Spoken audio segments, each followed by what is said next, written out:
Tribuners, senang sekali Ratu Jati kembali menemani Anda di live travel update Minggu 7 November 2021. Sejumlah informasi seputar destinasi wisata di Indonesia hingga tips-tips traveling sudah Ratu siapkan khusus untuk Anda.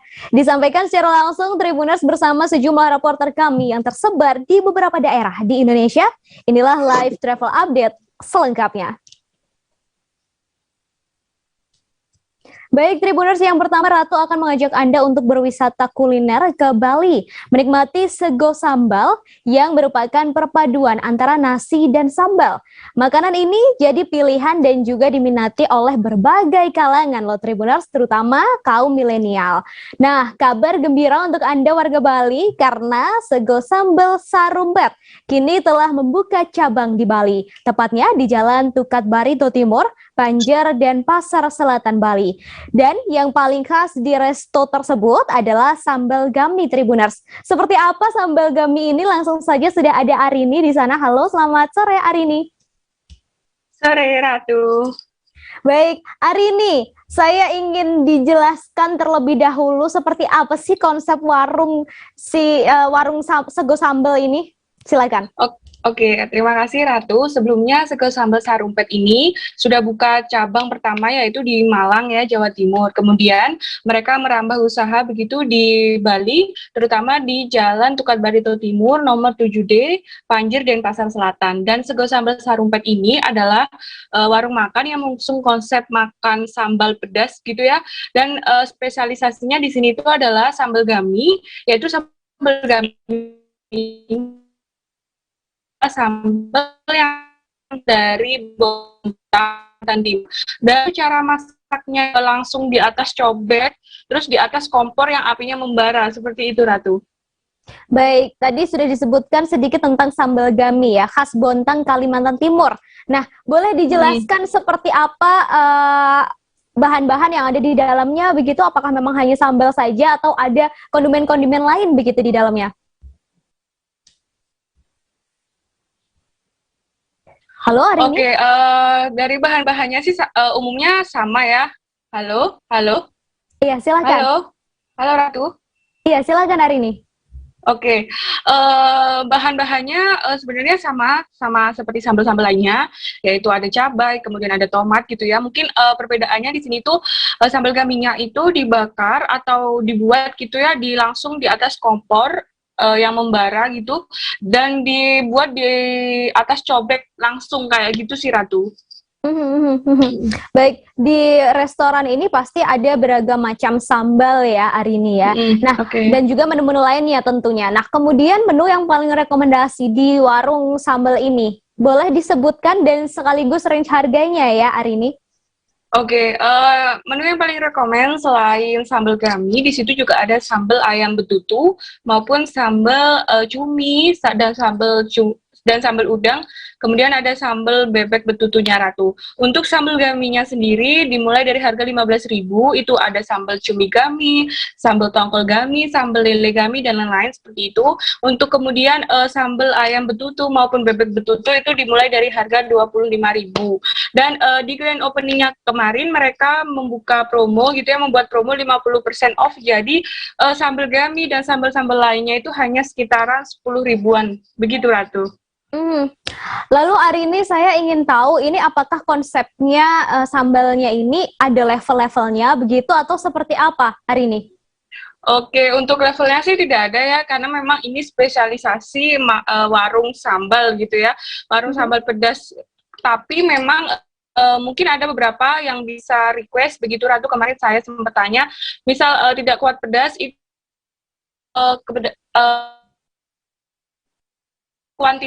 kualitas dari cabai bisa dikurangi begitu Ratu. Baik, terima kasih Arini atas informasinya hari ini, dan Tribuners untuk Anda yang berada di Bali, ini sudah dibuka ya, jadi bisa langsung ke sana bersama orang-orang terkasih mumpung masih diskon, gitu kan Arini? Baik. Oke, ya. Baik, terima kasih Arini atas informasinya hari ini. Baik, kemudian Tribuners dari Bali kita ke Sulawesi Utara, tepatnya ke Kolintang Cafe and Resto. Lokasinya ada di Kelurahan Air Madidi, Kabupaten Minahasa Utara, Provinsi Sulawesi Utara. Meski banyak sekali kafe-kafe yang bermunculan di kota ini, tapi Kolintang Cafe memiliki kelebihan yang tidak dimiliki oleh kafe lainnya. Apa sih kelebihan itu? Langsung saja sudah ada Arthur Rompis dari Tribun Manado di sana. Halo, selamat sore, Arthur.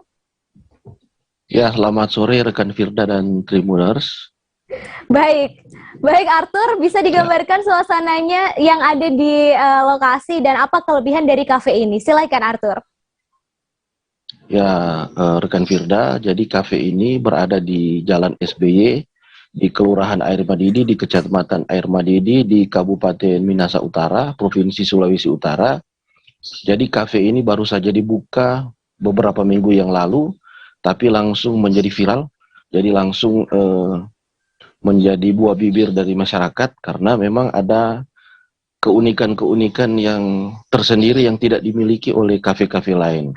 Jadi keunikan itu antaranya adalah bentuk bangunan rumahnya yang mirip rumah-rumah di Eropa yang berbentuk segitiga, juga di situ ada taman, dan di situ paling enak kalau makan di situ pada malam hari karena full of light. Jadi banyak sekali lampu-lampu, baik di dalam, di taman, di dalam kafe juga penuh dengan lampu-lampu, dan juga di bagian dalam gedung kafe itu suasananya sangat nyaman. Jadi di situ ada suasana yang sangat berkelas, ada suasana untuk tempat makan keluarga, dan ada juga untuk kaum milenial. Jadi ini memberikan sesuatu nuansa yang baru bagi para pengunjung. Demikian, rekan Ratu. Berarti untuk waktu yang paling tepat untuk mengunjungi kafe ini adalah di malam hari, begitu ya Arthur? Iya, soalnya di situ banyak sekali lampu yang dipasang ya, dari tamannya, kemudian di tangganya, juga di rumahnya yang bergaya Eropa itu, hingga di bagian dalam itu sangat penuh dengan lampu. Sementara lokasi itu sendiri berada di kaki Gunung Kelabat. Jadi lokasinya itu kiri kanannya adalah masih hutan. Jadi memang sangat mencolok sekali pemandangan dengan permainan lampu itu di tengah-tengah suasana yang seperti itu. Demikian. Ratu. Baik, lalu selain kafenya yang penuh dengan lampu dan juga tadi bentuk rumahnya ya yang seperti bergaya Eropa begitu, adakah kelebihan lain yang bisa dinikmati di sana selain suasananya dan juga makanannya tentunya ya? Mungkin pemandangannya begitu, apakah bisa melihat sunset atau sunrise begitu di kafe ini, Arthur? Jadi lokasi itu berada di kaki gunung ya, jadi sangat dekat dengan objek-objek wisata lain yang ada di sekitar lokasi itu. Jadi memang itu bisa menjadi salah satu checkpoint juga untuk ke lokasi wisata lainnya. Dan selain kenyamanan suasana, juga di situ memang salah satu keunggulan adalah kuliner, karena memang makanan yang ada di situ sangat lengkap. Kalau menurut pantauan tribunmanado.co.id, di situ ada Western, ada Chinese, ada Jepang, ada juga makanan Nusantara kayak ayam geprek, dan juga ini masakan Manado. Jadi itu memang sangat menarik sekali, bukan cuma dari suasana tapi juga dari segi kuliner yang ditawarkan di situ. Demikian, rekan Ratu. Saya ingin tahu untuk harganya, harga makanan yang dijual di kafe ini di range harga berapa, Arthur? Dan kemudian saya juga ingin nih Arthur merekomendasikan makanan yang sudah Arthur coba di sana untuk Tribuner, silahkan. Ya, kalau di sana untuk harga itu tergolong standar ya, murah meriah, standar juga ya, karena di situ ada juga suasananya. Di situ ada harga berkisar 20 hingga 40-an ribu untuk makanan dan minuman juga. Dan yang saya makan yang lalu itu di situ french fries-nya, dan juga makanan-makanan Manadonya yang tentu saja punya penggemar tersendiri bagi para warga Manado maupun yang di luar Manado. Demikian, rekan Ratu.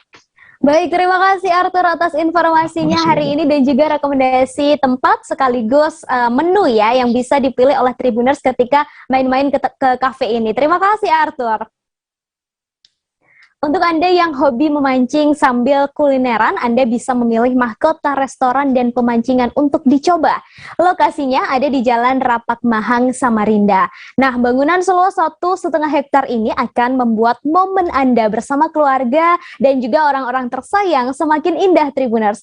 Ada gazebo berbentuk segitiga dengan fasilitas lesehan. Kemudian ada juga lokasi dengan tempat duduk bantal empuk beralaskan rumput sintetis. Agar tidak semakin penasaran, langsung saja sudah ada Nefrianto. Halo, selamat sore Nefrianto. Halo. Halo Nefrianto. Halo. Iya, halo, selamat sore rekan Ratu. Baik, Nefrianto, boleh dideskripsikan suasana di mahkota restoran dan pemancingan ini seperti apa? Silahkan.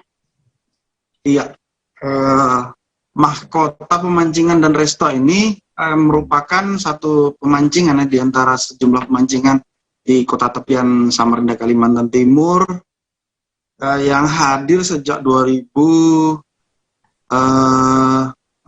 kemudian dibangun awalnya itu pemancingan saja, dan di situ kemudian berkembang menjadi ditambahin restoran itu pada tahun lalu ya, 2020.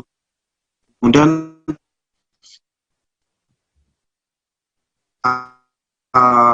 pemancingan sekarang ini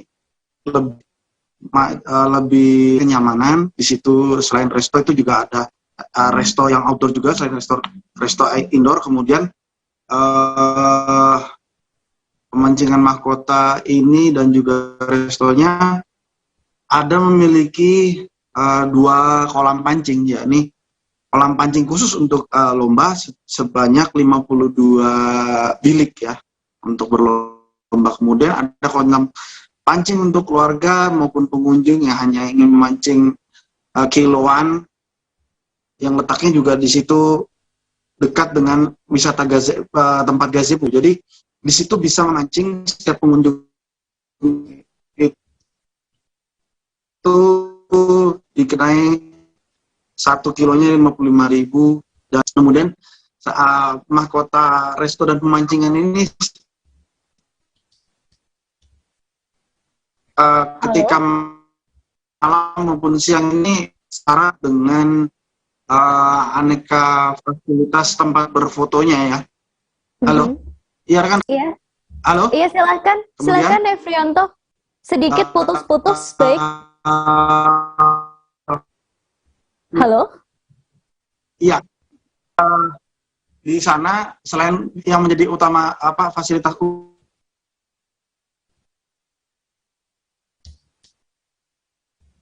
Halo, Nefrianto.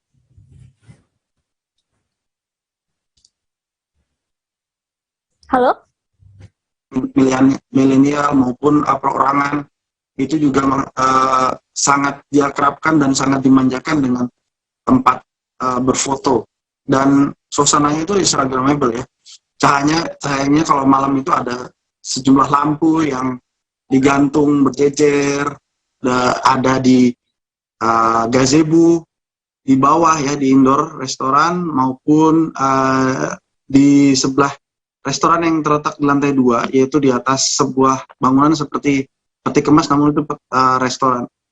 Dan di situ ada sejumlah pernak-pernik yang bernilai estetik ya, atau sangat keren lah gitu. Jadi tambah cozy. Kemudian juga menyediakan aneka menu makanan maupun minuman yang bisa dinikmati keluarga. Mahkota pemancingan resto itu buka dari pukul 16 sampai 20 WITA setiap harinya. Begitu rekan Ratu? Baik, kemudian saya ingin tahu Nefrianto untuk menu favorit yang ada di sana, dan saya juga ingin tahu seperti apa antusias warga sebelum ada restoran dan setelah ada restoran. Tadi karena sudah disebutkan ya, awalnya hanya pemancingan saja. Silahkan Nefrianto. Ya, kalau sebelum adanya restoran, mahkota pemancingan ini memang meskipun tempatnya itu di daerah sebetulnya seperti sepi gitu ya daerahnya, tapi jalannya sudah bagus, sudah dicor. Namun lokasinya ini dekat dengan jembatan Ahmad Amin yang dulu dikenal sebagai jembatan Mahkota 2 yang khas ya dengan cahayanya berwarna-warni. Kemudian dituju dari kota itu sekitar, kalau dari terminal itu ada sekitar 30 menit karena memang dia bertemu dengan berbagai simpangan dan antusiasmenya itu tetap rame ya untuk bagi kalangan pecinta kegiatan memancing atau mancing mania. Itu dari dulu memang jadi tempat yang sangat favorit untuk memancing karena di situ juga suasananya itu lebih terlihat alami meskipun ada pemukiman, tapi tetap kanan kirinya itu tetap menampilkan suasana alami karena juga ada pepohonan di samping mahkota pemancingan dan resto ini. Kemudian kalau siang ya juga tampak tidak terlalu ramai ya karena di situ jalan alternatif juga, namun sering juga dilewati penduduk. Hanya saja memang lokasinya dengan area tanah 1 hektar itu juga tidak tercampur dengan bisingnya lalu lintas. Jadi sangat sangat digandrungi lah. Dan belakangan tahun 2020 sampai sekarang ini, barusan saya hari Kamis kemarin ke sana juga viral ya. Sampai malam itu juga ramai untuk keluarga maupun perorangan, bahkan jadi tempat vaksinasi COVID-19 yang diselenggarakan pada waktu itu sekitar 3 jam ya, jam 6 sampai dengan sekitar jam 9 malam. Baik, Nefrianto. Kemudian saya ingin tahu untuk menu favorit yang ada di restoran ini. Itu apa? Iya. Boleh disebutkan dan juga range harganya ya? Siap. Rekan Ratu, untuk membahas soal menu favorit ini, kisaran range harga untuk minumannya sendiri itu 8.000 sampai 25.000. Kemudian khas menu ikan itu harganya mencapai kisaran 50.000. Kemudian ada menu trakulu kakap maupun ikan kakap, baik bakar maupun goreng, yang merupakan menu favorit akrab yang sering banget dipesan sama pengunjung. Kemudian menu bestseller lainnya ada ayam goreng lalapan, ayam bakar lalapan, ayam penyet, ikan dori sambal mata, sayur cah tauge ikan asin. Jenis sambal pun juga ada sambal khas mahkota yang ada di sini. Kemudian untuk minuman sendiri, avocado smooth, taste, mango, blue punch, orange, yakult, koko, panda, kemudian ada green tea latte, kemudian ada jenis es ya, es campur mahkota khas, kemudian es buah, es teler, juga bisa jadi memuaskan dahaga. Untuk camilan sendiri ada tahu cabai garam, singkong goreng, kemudian pisang goreng coklat keju, roti bakar coklat keju, roti bakar, koko crunchy, jamur enoki, dan ada lagi jenis sayur mayur yaitu terong balado. Baik, terima kasih Nefrianto atas informasinya dan juga rekomendasi lokasi untuk berlibur. Dan Tribuners nih yang untuk Anda yang berada di sekitar lokasi mahkota resto dan pemancingan bisa langsung coba. Tadi sudah beragam menu disebutkan oleh Nefrianto, jadi buat yang penasaran langsung ke sana aja, bisa mancing sambil menikmati makanan yang ada di sana juga. Terima kasih Nefrianto. Terima kasih rekan Ratu, sehat selalu. Ya, baik. Terima kasih. Tribuners, setelah ini masih ada beberapa informasi seputar destinasi wisata di berbagai kota, tapi kita jeda sejenak, jadi tetap bersama kami. Bersyukur banget. Kak, si anak ini dijadikan sebagai tersangka begitu? Ya, kalau ini kita bicara yang di luar kasus Situbondo ya. Dengan nama hujan shower, di mana terdapat batas jelas antara daerah hujan dan tidak hujan yang biasanya terjadi pada fase awal mature stage atau tahap bahaya itu Kang. Jadi mulai artinya terjadinya perlembekan. Nah itu untuk penetrasi akan sulit gitu ya. Dok, saya ini menurut saya memang tidak mudah, bukan urusan tanah diambil. Kalau misalnya Amerika Serikat sekarang, Rasulullah mengatakan dalam sebuah hadis bahwa berpuasa di 6 hari Syawal itu. Oke, apa kabar Bang Arif di sini untuk strateginya? Kalau saya sendiri di Gimik 37 ini yang semalam baru mulai, saya udah Sebenarnya aku nggak ngerasa itu penangkapan atau penggerebekan atau apapun itu. Karena gini loh, posisinya aku kriteria. Jadi kita mengenal disebut dengan stroke yang tidak berdarah dengan stroke yang berdarah. Stroke yang tidak berdarah itu biasanya ditandai dengan adanya penyumbatan. Kalau itu terjadi di sini mungkin pikirnya tidak ke situ kali ya. Tapi kalau di Korea atau di Kamboja itu ada beberapa paper yang Saya itu Mas, ya, dulunya tukang koran. Oh gitu ya. Tukang koran. Ya, saya baca itu Pak. Tuh kan, pernah baca kan? Ya. Jadi kalau saya jadi pangdam itu udah bersyukur banget. Si anak ini dijadikan sebagai tersangka begitu. Ya, kalau ini kita bicara yang di luar kasus Situbondo ya, dengan nama hujan shower, di mana terdapat batas jelas antara daerah hujan dan tidak hujan yang biasanya terjadi pada fase awal mature stage atau tahap Berbahaya dewasa. itu Kang. Jadi mulai artinya terjadinya perlembekan. Nah itu untuk penetrasi akan sulit. Gitu, ya. Dok saya ini menurut saya memang tidak mudah, bukan urusan tanah diambil. Kalau misalnya Amerika Serikat sekarang, Rasulullah mengatakan dalam sebuah hadis bahwa berpuasa di 6 hari Syawal itu. Oke, apa kabar Bang Arifki di sini untuk strateginya? Kalau saya sendiri di Game Week 37 ini yang semalam baru mulai, Apa yang saya dirasakan udah Kapten Hitam? sebenarnya aku nggak ngerasa itu penangkapan atau penggerebekan atau apapun itu. Karena gini loh, posisinya aku kriteria. Jadi kita mengenal disebut dengan stroke yang tidak berdarah dengan stroke yang berdarah. Stroke yang tidak berdarah itu biasanya ditandai dengan adanya penyumbatan. kalau itu terjadi di sini mungkin pikirnya tidak ke situ kali ya. Tapi kalau di Korea atau di Kamboja itu ada beberapa paper yang Saya itu Mas, ya, dulunya tukang koran. Oh gitu ya. Tukang koran. Ya, saya baca itu Pak. Tuh kan, pernah baca kan? Ya. Jadi kalau saya jadi pangdam itu udah bersyukur banget. Si anak ini dijadikan sebagai tersangka begitu. Ya, kalau ini kita bicara yang di luar kasus Situbondo ya, dengan nama hujan shower, di mana terdapat batas jelas antara daerah hujan dan tidak hujan yang biasanya terjadi pada fase awal mature stage atau tahap Berbahaya dewasa. itu Kang. Jadi mulai artinya terjadinya perlembekan. Nah itu untuk penetrasi akan sulit. Gitu.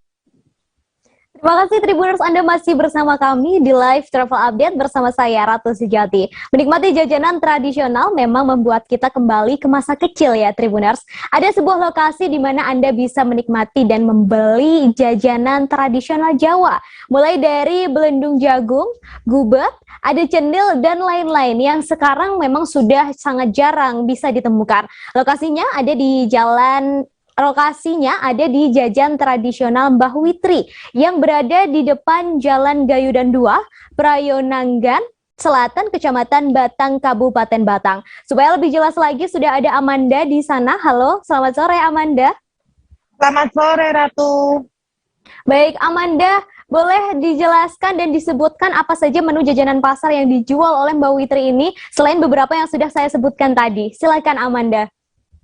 Baik, di Mbah Witri beliau menyajikan menu seperti gemblong, getuk singkong, lalu ada sangkulun, tapur, ongol-ongol, ada juga ketan putih, lalu getuk singkong dan getuk mawur. Ada klepon juga. Baik, boleh dijelaskan sebenarnya beberapa saja ya yang sudah disebutkan tadi oleh Amanda. Sebenarnya makanan ini terbuat dari apa sih begitu? Ya, makanan-makanan yang disajikan oleh Mbah Rawitri atau Mbah Witri ini berbahan singkong, kemudian beras, ketan, dan jagung. Lalu diberi taburan kelapa parut, dan santan kental, dan juga kuah gula aren.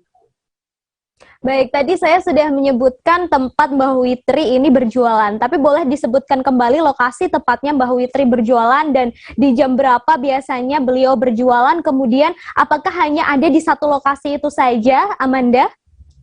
Oke, Mbah Witri berjualan di depan Jalan Gayudan 2, Prayonanggan Selatan, Kecamatan Batang, Kabupaten Batang.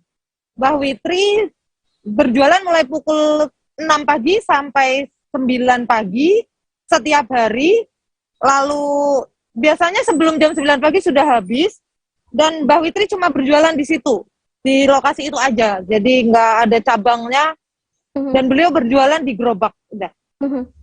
Baik, lalu untuk harga jajanan pasar yang dijual oleh Mbak Witri ini mulai dari harga berapa sampai yang paling mahal itu berapa, Amanda? Kemudian boleh juga direkomendasikan untuk Tribuners pilihan menu yang harus dicoba ketika membeli jajanan pasar dari Mbak Witri. Silakan, Amanda.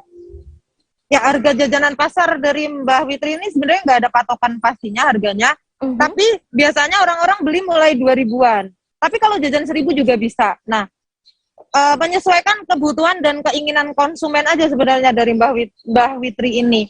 Kalau misalnya punya uang 3.000 pengen macam-macam juga boleh. Isinya misalnya ada bledung, ada klepon, ada getuk, boleh 3.000, nanti akan disesuaikan porsinya oleh Mbah Witri. Lalu menu yang saya rekomendasikan dan sangat saya suka itu ada gemblong campur. Gemblong campur itu ada gemblong ketan yang putih, pakai ketan putih dan klepon, lalu disiram saus-saus yang tadi sudah saya sebutkan itu. Harganya Rp2.500 satu porsinya. Tapi bisa lebih. Kalau memang suka bisa beli 5.000, tapi harganya waktu itu saya beli satu porsi Rp2.500. Lalu Amanda, saya penasaran sebenarnya apa sih yang membedakan jajanan pasar yang dijual oleh Mbah Witri ini dengan jajanan pasar yang lain? Apa yang menarik begitu? Ya, Mbah Witri ini berjualan sendiri, membuat makanannya sendiri, lalu menjajakan sendiri dengan gerobaknya, dan juga yang menarik dari makanannya ada jajanan pasar yang menggunakan kelapa bakar parut. Jadi kelapanya dibakar terlebih dahulu, kemudian diparut. Cita rasa dari kelapa bakar parut ini lebih, kalau menurut saya lebih creamy, jadi walaupun kelapa parut tapi terasa seperti ada santannya gitu, lebih gurih rasanya dan cocok untuk dinikmati dengan getuk singkong. Baik, terima kasih Amanda atas informasi dan juga rekomendasinya hari ini untuk Anda Tribuners yang ingin bernostalgia begitu ya, menikmati jajanan pasar, bisa langsung ke jajanan pasar tradisional Mbah Witri. Terima kasih Amanda. Terima kasih Ratu. Nah, itu tadi Tribuners beberapa informasi seputar destinasi wisata di beberapa kota di Indonesia yang bisa jadi referensi Anda untuk berlibur. Semoga bisa menjadi pilihan ya Tribuners, tapi tetap harus diingat, disiplin menerapkan protokol kesehatan dan juga aturan PPKM yang berlaku selama bepergian. Saya Ratu Sejati dan segenap kru yang bertugas pamit undur diri. Selamat sore dan sampai jumpa di live travel update selanjutnya. Jangan lupa like, subscribe, dan share ya.